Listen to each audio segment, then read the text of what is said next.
तो हेलो दोस्तों, आज हम आपको बताएंगे महिषासुर के बारे में। तो चलिए स्टार्ट करते हैं।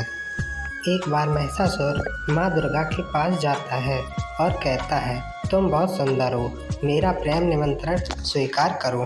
तब माता दुर्गा महिषासुर से कहती हैं कि दुष्ट, तेरी बुद्धि भ्रष्ट हो गई है, तुझे वासना ने चारों तरफ से घेर लिया है, तेरी मृत्यु पास आ चुकी है। मैं तुझे अंतिम बार चेतावनी देती हूँ, तू पाताल लोक चला जा, अन्यथा मुझसे युद्ध कर। तब महिषासुर माता दुर्गा से कहता है, तुमने मेरा प्रेम निमंत्रण न स्वीकार करके मुझे युद्ध के लिए ललकारा है, अब तुम्हारा अंत निश्चित है। तब माता दुर्गा और महिषासुर में एक भयंकर युद्ध होने लगता है।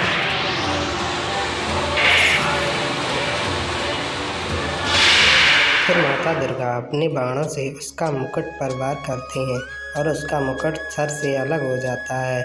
फिर वह ब्रह्मदेव का आमंत्रण करके अपने आप को महिषासुर के असली रूप में आ जाता है और अपने खतरनाक अस्त्रों से प्रहार करता है, लेकिन महिषासुर कई प्रयासों से विफल हो जाता है। तब महिषासुर क्रोध में आकर माता दुर्गा पर अपने अस्त्र से, शस्त्र से, बाण, तीर, तलवार आदि से प्रहार करता है, लेकिन हर बार वह विफल हो जाता है। तभी महिषासुर के वहाँ पर कई सारे दूत प्रकट हो जाते हैं।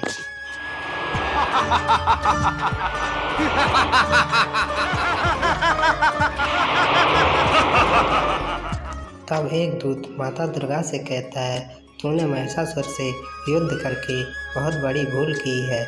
वो तो तुझे अपनी नारी समझकर तुझे क्षमा करते रहे हैं, लेकिन मैं तुझे नहीं क्षमा करूँगा। और भुगत। फिर वो युद्ध करने के लिए उनसे तैयार हो जाता है और उन पर आक्रमण कर देता है। तब माता दुर्गा बहुत क्रोध में आ जाती हैं और अपने अस्त्र शस्त्र, तीर, कमान, बाण आदि तलवारों से उनका एक एक करके सभी का वध कर देती हैं।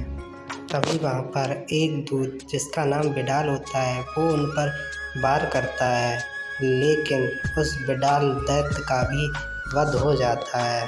तब महिषासुर बहुत ही क्रोध में आ जाता है और माता दुर्गा से कहता है कि सुंदरी, तुमने बहुत ही बुरा किया है, अब तुम मुझसे नहीं बच सकती।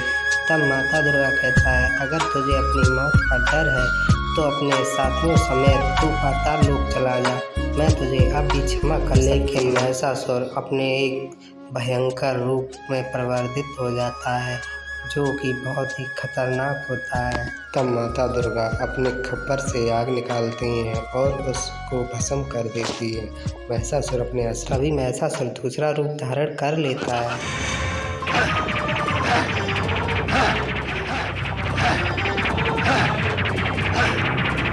फिर महिषासुर एक भैंसा का रूप धारण करता है। तब माता अपने बाण से उस पर प्रहार करती हैं। फिर वो अपने असली रूप में आ जाता है। अमरासुर को प्रकट करके हुए महिषासुर माता दुर्गा से कहता है कि अब तू नहीं बचेगी, मैं एक से अनेक रूप धारण करके तेरे टुकड़े टुकड़े कर दूंगा। फिर वो एक से अनेक रूप धारण करने लगता है। महिषासुर के अनेक रूप देखकर सभी देवतागण बहुत ही चिंतित होने लगे, यहाँ तक महादेव भी चिंतित थे। लेकिन माता दुर्गा ने उन अनेकों रूप धारण करने वालों को एक बार में ही समाप्त कर दिया। तभी वह आधा धड़ भैंसा का और आधा धड़ महिषा का कर लेता है, लेकिन माता दुर्गा अपने बाण से उसका सर कलम कर देती हैं। लेकिन महिषासुर फिर भी जीवित रहता है। उसका सर धड़ अलग होने के बाद भी वह एक किलकारी मारकर हंसता रहता है। तभी माता को बहुत क्रोध आता है।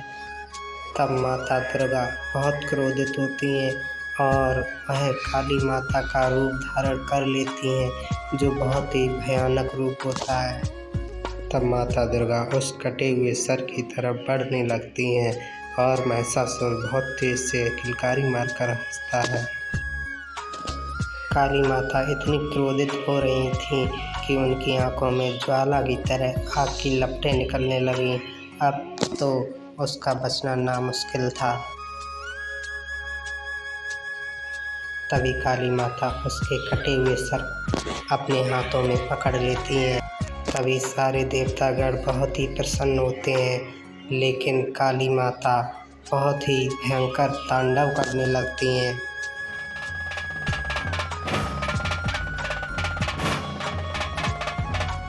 और काली माता इतना भयंकर तांडव करने लगती हैं कि उनके मुख से आग, आँखों से आग की लपटें निकलने लगती हैं और जहाँ भी पैर मारती उस जगह ज़मीन की सारी धसक जाती थी और सारी पृथ्वी पर भूकंप जैसा छा जाता था। ऐसा भयंकर तांडव देखकर सारे देवतागण और स्वयं भोलेनाथ जी चिंता में पड़ जाते हैं कि अब इसका क्या होगा, इस दुनिया का क्या होगा। भोलेनाथ जी तांडव करने की जगह पर लेट जाते हैं, तभी काली माता का पैर उनके ऊपर पड़ जाता है और एक लंबी जीभ निकल आती है। तब जाकर काली माता का क्रोध शांत हो जाता है और वह अपने असली रूप में आ जाती हैं, जिन्हें हम माता दुर्गा कहते हैं। इस तरह महिषासुर का अंत हो जाता है।